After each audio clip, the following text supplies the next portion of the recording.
प्यारे बच्चों, कैसे हैं आप सब? आशा करती हूँ आप सब अच्छे होंगे, स्वस्थ होंगे। स्वागत है आपका इस कक्षा में। आइए आज हम पढ़ते हैं व्याकरण का पाठ 17। पत्र लिखित भाषा का रूप है ना। जब हम अपने विचार किसी दूसरे तक पहुंचाते हैं या हमें कुछ किसी को कोई भी किसी चीज की शिकायत करनी है या किसी से कुछ अप्रूवल लेना है या कुछ छुट्टी के लिए हमें जो है प्रार्थना पत्र लिखना होता है, तो पत्र लिखित भाषा का एक रूप है। अब वर्तमान समय में संचार के यानी कि आधुनिकता बढ़ गई है, वैज्ञानिक युग है ना, विज्ञान का युग है। तो वर्तमान समय में संचार के नए नए साधनों के होने के बावजूद पत्र आज भी संचार का एक महत्वपूर्ण साधन है। इसके द्वारा हम दूर रहने वाले अपने मित्रों, रिश्तेदारों, प्रियजनों और अन्य लोगों तक अपनी बात पहुंचा सकते हैं। पत्र के प्रकार। पत्र दो प्रकार के होते हैं, अनौपचारिक पत्र और औपचारिक पत्र। अनौपचारिक पत्र इन्हें घरेलू या व्यक्तिगत पत्र भी कहते हैं।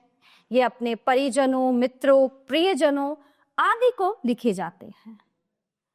औपचारिक पत्र अनौपचारिक है ना, समझे आप? जैसे हम अपने किसी रिश्तेदार को, रिलेटिव्स को, है ना, मित्र को, सहेली को लिखते हैं तो वो अनौपचारिक यानी इनफॉर्मल लेटर के अंतर्गत आते हैं। फिर आते हैं फॉर्मल लेटर यानी कि औपचारिक पत्र। इन्हें बाहरी पत्र भी कहते हैं। ये पत्र उन लोगों को लिखे जाते हैं जिनसे हमारा कोई परिचय या जान पहचान नहीं होती।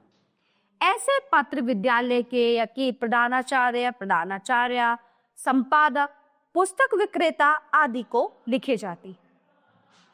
पत्र लिखते समय ध्यान रखने योग्य बातें। पत्र लिखना एक कला है, अतः पत्र लिखते समय कुछ बातों का ध्यान रखना आवश्यक है।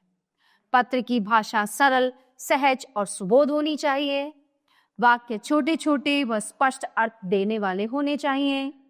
विराम चिन्हों का प्रयोग सावधानी पूर्वक करना चाहिए। उनका उचित प्रयोग न होने पर अर्थ बदलने का भय बना रहता है। पत्र में उचित स्थान पर पत्र लिखने वाले को अपना नाम, पता, पाने वाले का नाम, पता तथा दिनांक स्पष्ट रूप से लिखने चाहिए। उचित संबोधन के साथ कम से कम शब्दों में अपनी बात लिखनी चाहिए। औपचारिक पत्रों में विषय जरूर लिखें। वार्षिक परीक्षा की तैयारी का वर्णन करते हुए अपनी बड़ी बहन को पत्र लिखिए। देखिए, मॉल मार्ग, मल्लीताल, दिनांक 26 फरवरी 2025। आदरणीय दीदी, सादर प्रणाम। आशा है आप सकुशल होंगी। मैं भी यहाँ कुशलता पूर्वक हूँ।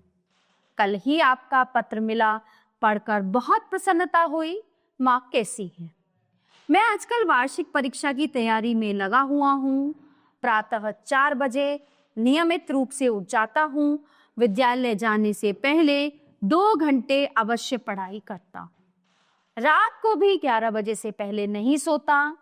विद्यालय से आकर पहले गृह कार्य करता हूँ, फिर 2 घंटे पढ़ाई करता हूँ। मुझे पूर्ण विश्वास है कि मैं अच्छे अंक अवश्य प्राप्त करूंगा। माता जी को मेरा प्रणाम कहिएगा तथा सार्थक को स्नेह। पत्र के उत्तर की प्रतीक्षा में आपका छोटा भाई धीरज। ठीक है, इसी तरह दूसरा पत्र यहाँ पे दिया गया है, बस इसका विषय चेंज है, ऐसा ही है। अब आते हैं हम औपचारिक पत्र पे यानी फॉर्मल लेटर। मध्यांतर के बाद घर जाने की अनुमति मांगने के लिए प्रधानाचार्य को पत्र लिखिए।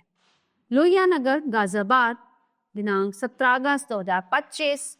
सेवा में प्रधानाचार्य महोदय, पटेल पब्लिक स्कूल, गाजियाबाद। विषय है अवकाश हेतु प्रार्थना पत्र।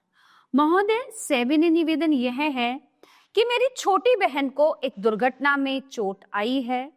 इस घटना की सूचना मुझे अभी अभी प्राप्त हुई है। घर पर मेरी माताजी अकेली हैं, इसलिए अपनी बहन की देखभाल के लिए मुझे भी घर जाना पड़ेगा। कृपया मुझे मध्यांतर के बाद घर जाने की अनुमति प्रदान करें। आपकी अति कृपा होगी। धन्यवाद। आपका आज्ञाकारी शिष्य नवीन भारती। ठीक है, इसी तरह से ये अगला पत्र है। देखो, प्रधानाचार्य को सेक्शन बदलने के लिए प्रार्थना पत्र। तरीका वही होता है, बस विषय यानी टॉपिक बदल जाते हैं। ठीक है, यहाँ पर कुछ आपको अभ्यास के लिए दिए गए हैं जिन पत्रों को आपको स्वयं अभ्यास करना है। प्यारे बच्चों, ये पाठ यहीं पे समाप्त होता है। आशा करती हूँ आपको अच्छे से समझ आया होगा। मिलते हैं अगली कक्षा में। धन्यवाद।